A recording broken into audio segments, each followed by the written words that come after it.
The Atlanta Braves offense wastes another great pitching performance. This time it's Charlie Morton who allows just one run, but the Braves offense can't score a single run against Nick Martinez and the Reds, and they drop another crucial game. We'll discuss all of that. We'll also talk about who do you get excited about right now with this Braves team. When somebody comes up to the plate, who is that can't miss player for you? Is there one? We'll discuss that on today's episode of Locked On Braves. So let's get into it.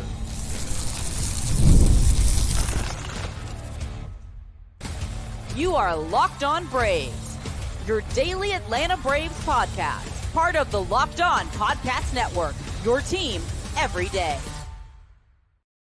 Hey, and welcome back to Locked On Braves, part of Locked On Sports Atlanta, where we cover your favorite Atlanta sports teams each and every day.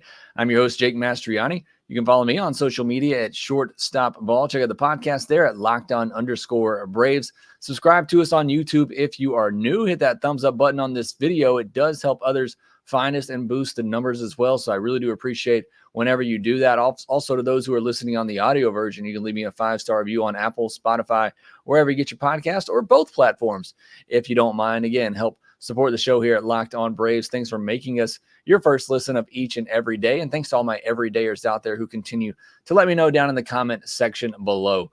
On today's podcast, we'll talk about that dreadful 1-0 loss to the Cincinnati Reds on Monday night. Just another game wasted by this offense. A great pitching performance wasted once again by this anemic Atlanta Braves offense. We'll also talk about what player right now, especially on the offensive side, who comes to the plate right now that just gives you hope, that you enjoy to watch. Obviously, as Braves fans, we're going to watch, but what player on this Braves team do you most get excited about? We'll answer that question today. Take some of your comments. Now through September 22nd, all FanDuel customers can bet $5 and get a 3-week free trial of NFL Sunday Ticket from YouTube and YouTube TV. Visit FanDuel.com to get started. Well, on Monday night, the Atlanta Braves had a chance to avoid what ended up being a sweep by the hands of the Cincinnati Reds, and that's ultimately what it was. The Braves could not generate anything offensively, and they lose 1-0. And you're now in this 9-game stretch that we talked about at the beginning of last week, where I said you really need to go 7-2, at the very least 6-3, and they've already lost 3 games, and now you're going to face a Nationals team that has given you fits all year long, and it's depressing. As a Braves fan, obviously baseball is not that high up there in the grand scheme of things, but just as a baseball fan who enjoys watching this team, it's tough. It's hard to watch. And that's why I've got the question I'm going to answer in the second segment is, why are you tuning in to watch right now? Who gives you a reason other than just being a Braves fan? What gives you a reason to turn on the Braves game each and every night? Because I think that's a legitimate question. I have a lot of fans tell me that they just don't turn it on right now. So we'll talk about that more in the second segment, but let's get into Monday's game. Not really a lot to cover here. It's a 1-0 loss, but we'll start with the good, and that's Charlie Morton. 6 2/3 innings, 6 hits, 2 walks, 1 earned run, 7 strikeouts on 100 pitches. And of course, the lone run that scores that he gave up was a hit batter. And that's just something that we have to live with Charlie Morton, something that he'll do from time to time. But this is not Charlie Morton's fault. He pitched a great game, much better than I would have even hoped for.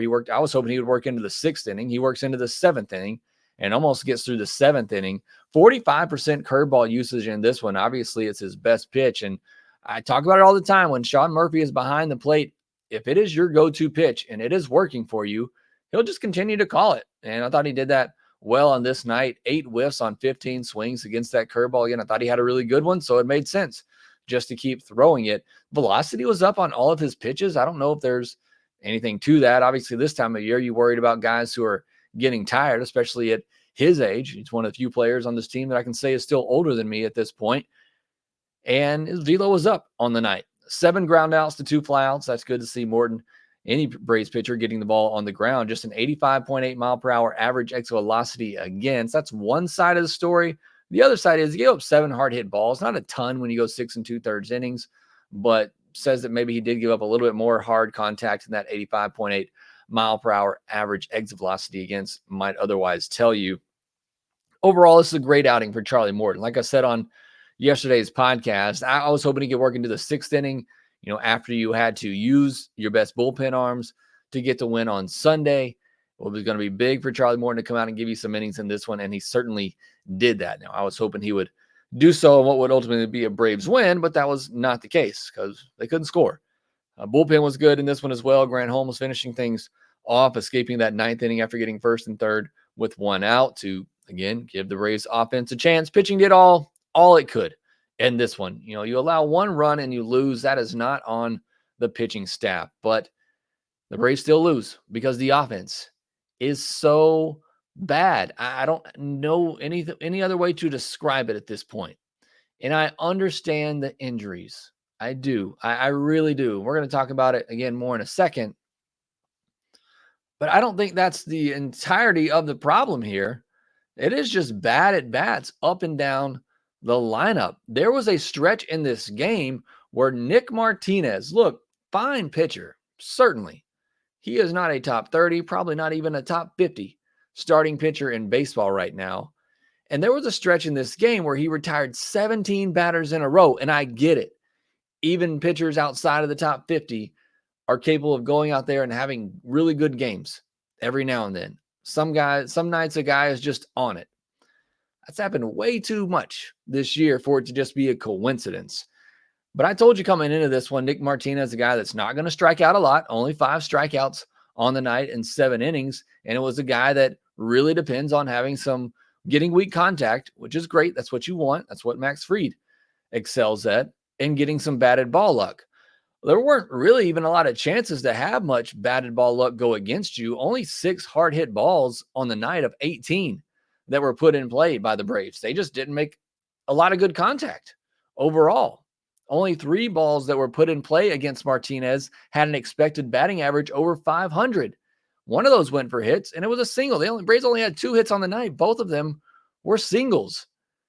It is just one of the worst offensive performances, and I feel like I've said that once a week this year, and I'm going to have to put a top 10 together list. I don't want to. It'll be painful to do so, but at this point, there's just so many games that you could say that's the worst offensive game of the year. That's the worst offensive game of the year. This one is pretty bad. This one has to be up there. And again, I understand the injuries to this lineup. And I understand that's a big reason why the offense is not as good as it could be. But you're talking about the inability to score 2 runs against the Reds. 2 runs is all you needed to win this game. And the Braves offense couldn't score 1. And it's not just that. It's the fact that there was nothing happening in this game. You had very few chances to even do anything. We've talked about the fact that this offensive philosophy needs to change. It can't just rely on the home run ball. They got to play some small ball, get some guys over, steal some bases. There weren't opportunities to do that on Monday night because the offense was just that bad. I mean, it's terrible. It was hard to watch. And again, that's why I asked the question that we're going to talk about in the next segment. Who are you watching? Who on this team are you excited to watch? Again, at the plate, I understand the pitching staff is great. It is hard watching this offense. It really, really is. It makes it hard to turn on the TV at night sometimes because of how bad this offense is. And I still have hopes with some of these guys when they come to the plate. But this is just another one of those performances that reminds you that this offense is about to waste one of the great pitching staffs that we've had in a long time. And it may not say that historically. This may not go down with one of the best starters, ERA, that we've seen in Braves history. Certainly, obviously, you go back to the 90s and early 2000s. But I think if you've watched this team from beginning to end and who this team has been since Spencer Schwellenbach joined the rotation, you know this is one of the best pitching staffs that the Braves have had in a long time when you consider their 5 starters and plus the bullpen guys with Lee, Pierce Johnson, Joe Jimenez, and Raisel Iglesias. I can't remember a pitching staff that has been as good as this one, but even it cannot overcome how bad this offense is. And I posted that on X on Monday night. For the first time, I truly am starting to believe that this Braves offense or this Braves team is not going to make the postseason. And that's a shame because this pitching staff is good enough to win in the postseason, to win a World Series. It is good enough to win a World Series, but man, this offense is going to hold it back and it's going to keep this team from letting that happen. You look at the defense on the night, couple of good plays, good stops by Murphy behind the plate, especially with runners on third. Also threw a runner out in this one. Had another error by Arcia. And look, Urshela's been good at third, made a good play in this game. He also had some trouble getting the ball out of his glove in the ninth inning, nearly cost the Braves a run, almost added a second run, which would have just, at that point, game just feels completely over, even if it's just 2-0. It was over anyway, being 1-0.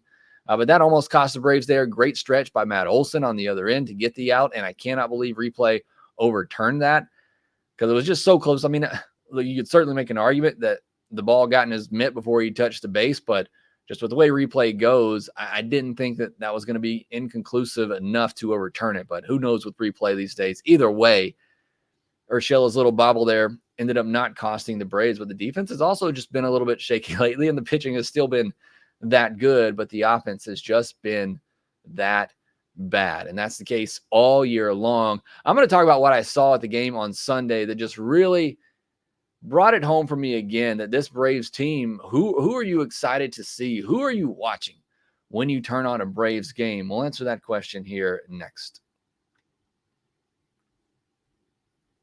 You shouldn't have to worry when you buy tickets to your next big event, and you don't when you use Game Time. Game Time is the fast and easy way to buy tickets for all the sports, music, comedy, and theater events near you. Just told you I went to the game on Sunday in Atlanta. I used Game Time to buy those tickets. I waited till about 2 or 3 days before the event happened, and I got a couple of tickets for $100 down in section 112.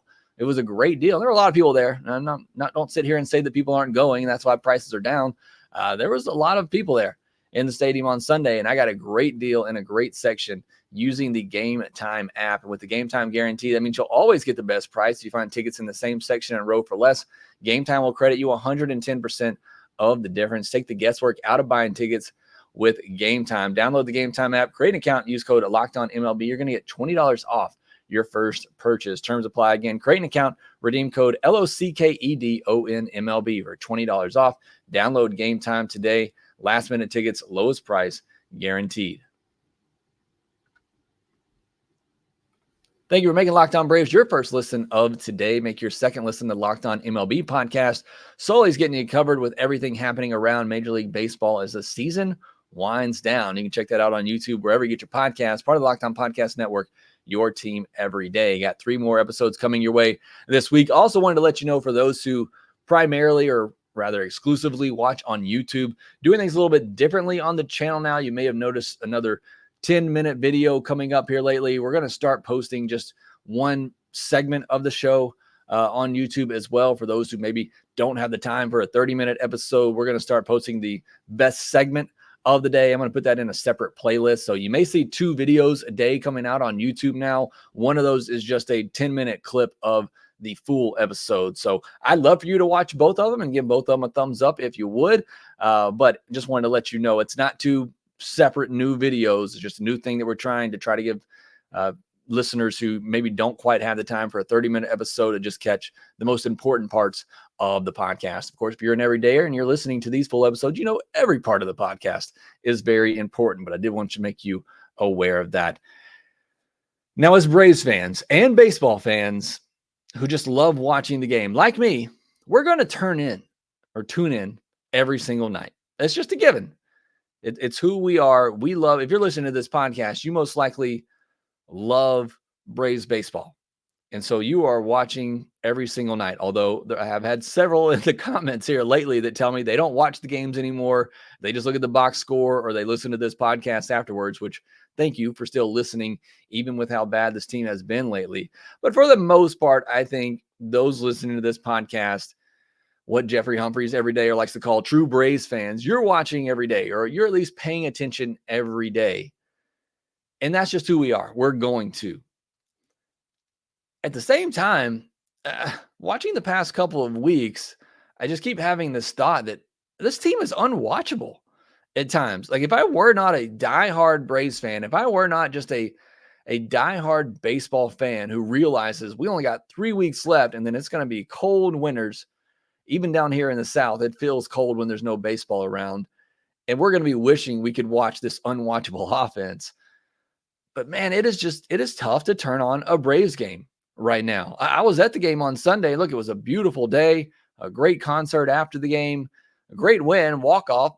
Even Brian Snicker said it after the game.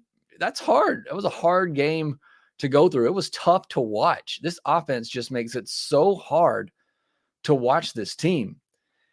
And, so recently, again, like I said, I've been thinking, well, what are you watching on a nightly basis? And this thought, like I said, it's been going through my mind for weeks now, and kind of bringing up this episode and bringing up this thought to fans and listeners about who do you get excited about on this team? And then I go to the game on Sunday, and look, maybe it's one of those situations where, you buy a car and then suddenly you're recognizing that car everywhere that you go. You're seeing it on the road. You're seeing it at the doctor's office. You're seeing that car everywhere now. You never saw it before, but you do now.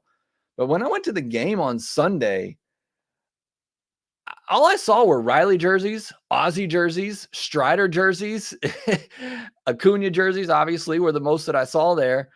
And it's just suddenly you realize you're missing the most exciting part of this team.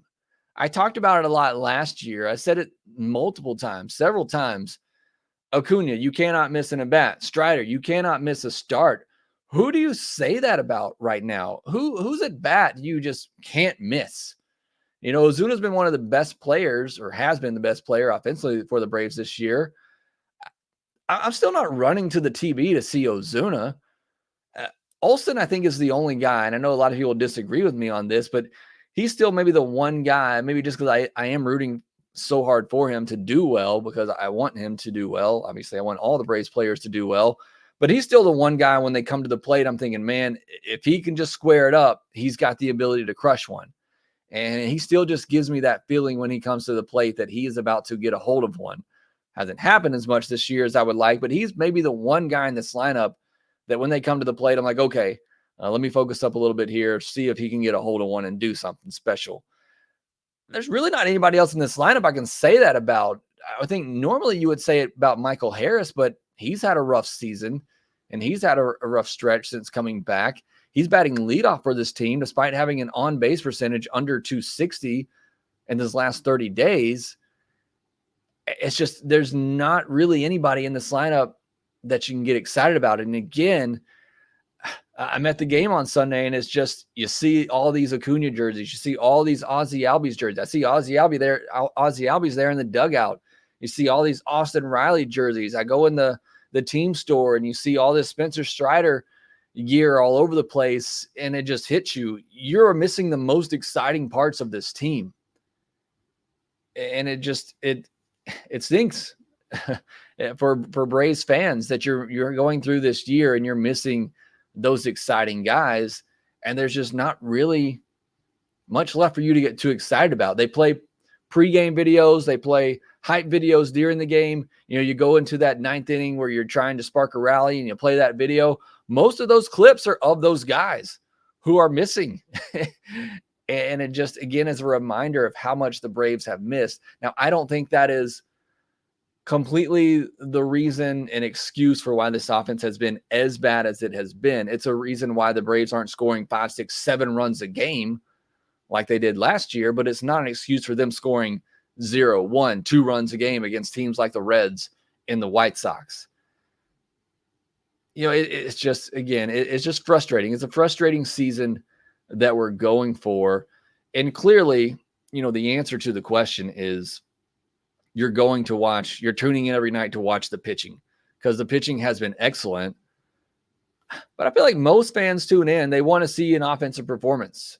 They want to see somebody come to the plate that you got to run to the TV, or you got to pause it to make sure you don't miss it after you put the kids to bed. It's just, there's nobody like that right now on this Braves team, for me at least.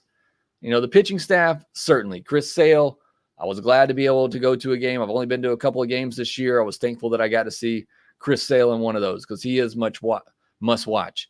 Schwellenbach's been fun as the new story this year. He is certainly somebody you tune in to watch. Max Fried, I enjoy watching him pitch because it's a different type of pitcher, somebody that can throw so many different pitches and just works so much differently than what we're used to in today's game. Ronaldo Lopez has been great. I'll be honest, maybe it's just my feeling. He's not exciting to watch for whatever reason. I mean, it's fastball slider, which seems hypocritical to say because that's what Spencer Strider is, but it's 95, 96. Every now and then can pump it up to 98.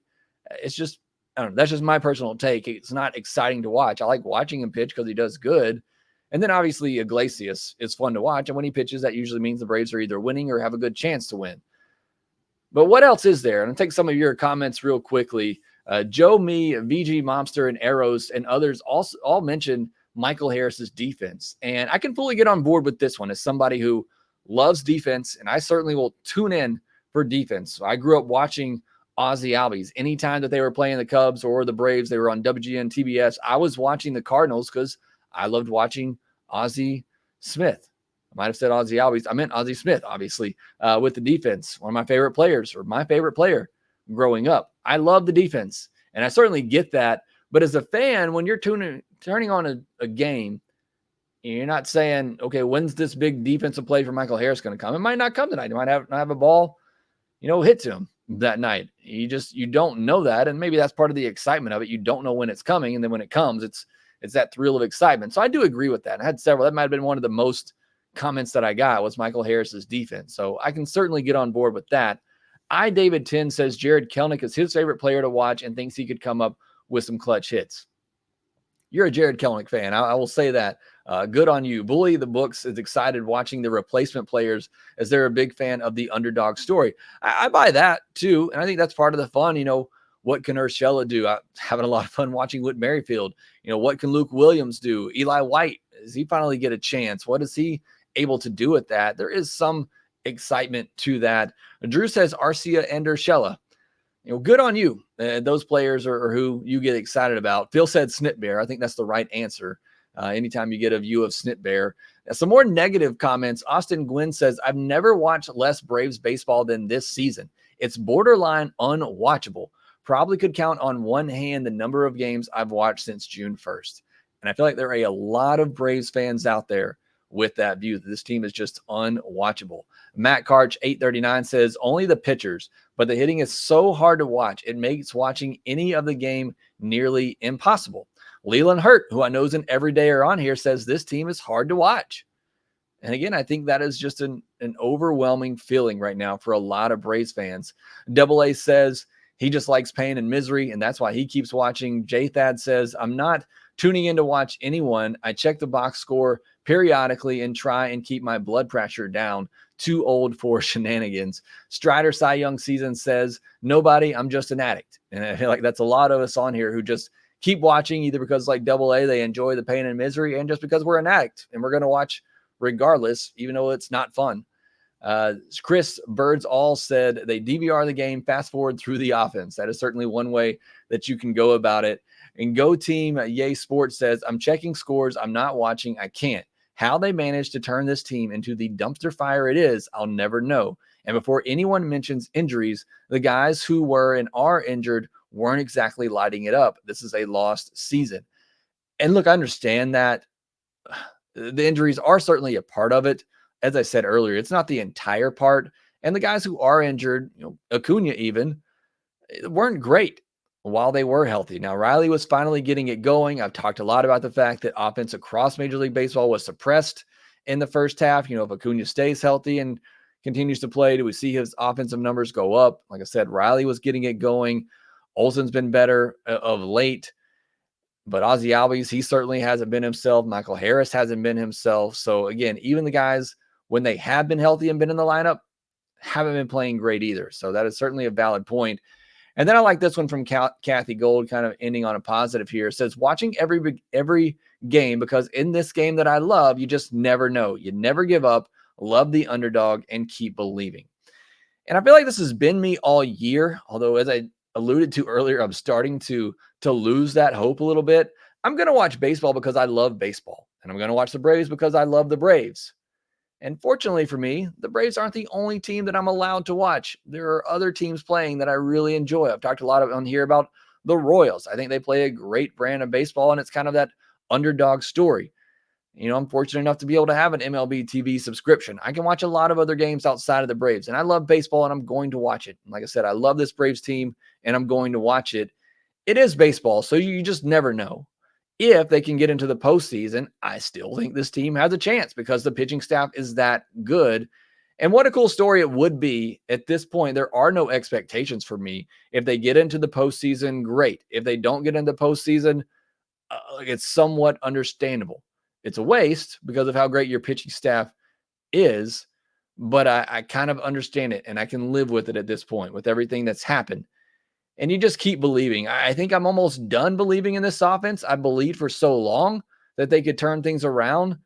And again, after another performance like what we had Monday night with only 3 weeks left, I'm kind of starting to give up on this offense. If this pitching staff can continue to dominate and give up 2 earned or less every start the rest of the way, every game the rest of the way, then yeah, maybe this team is able to sneak in, although that's not a given with this offense.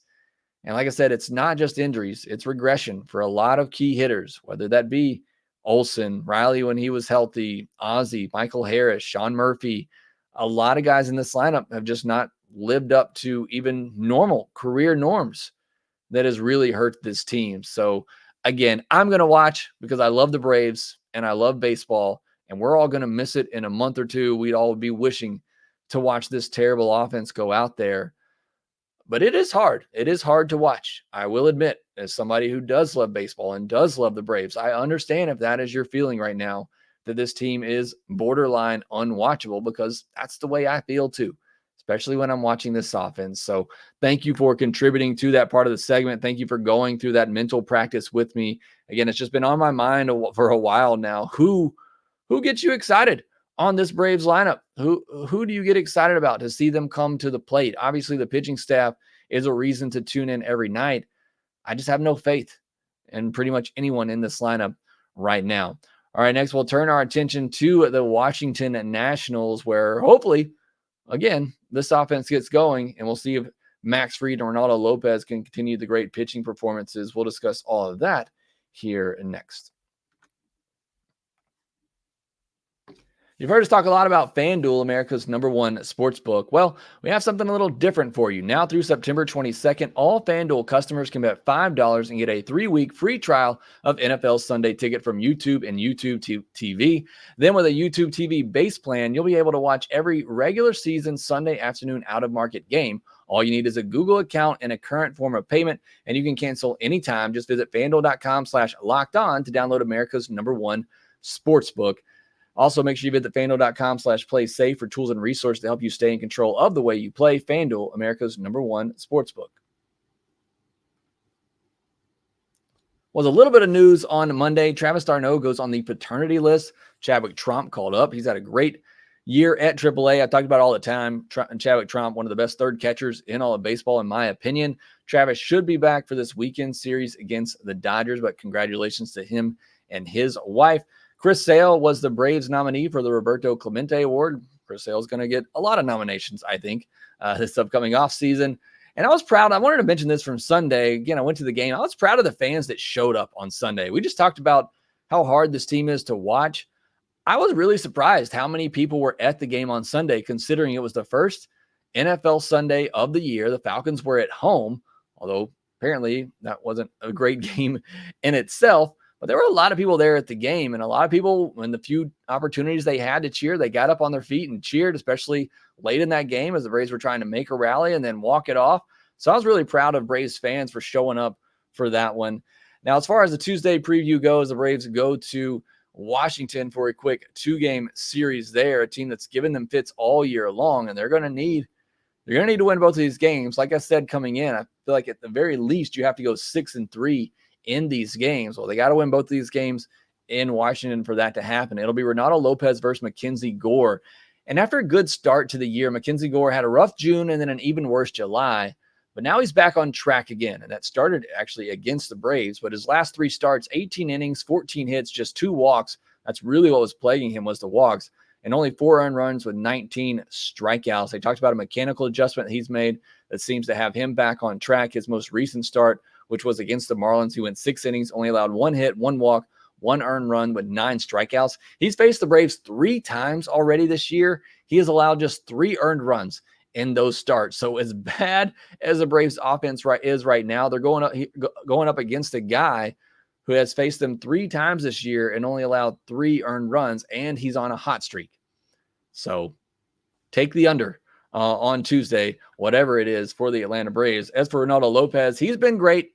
He's going to give the Braves a chance to win. He's allowed more than 2 runs or 5 hits, or hasn't allowed more than 2 runs or 5 hits since returning from the injured list. He's looked better than he ever has this season. He's had 2 double-digit strikeout games since coming back as well. In his 2 starts against the Nats this year, he's allowed just 3 earned runs. So like I said, take the under in that one. Should be a great pitching matchup. Thank you for making Locked On Braves your first listen of the day. Make Locked On MLB your second listen. Also, make sure you catch the Braves and the Nationals on Sirius XM using the SXM app. Just search Braves. Also, make sure that you subscribe on YouTube if you're new. Hit that thumbs up button if you haven't already. Follow us on social media at shortstopball, at LockedOn_Braves. Make sure that you rate, review, and subscribe to the Locked On Braves podcast wherever you get your podcast, and we will talk to you next time.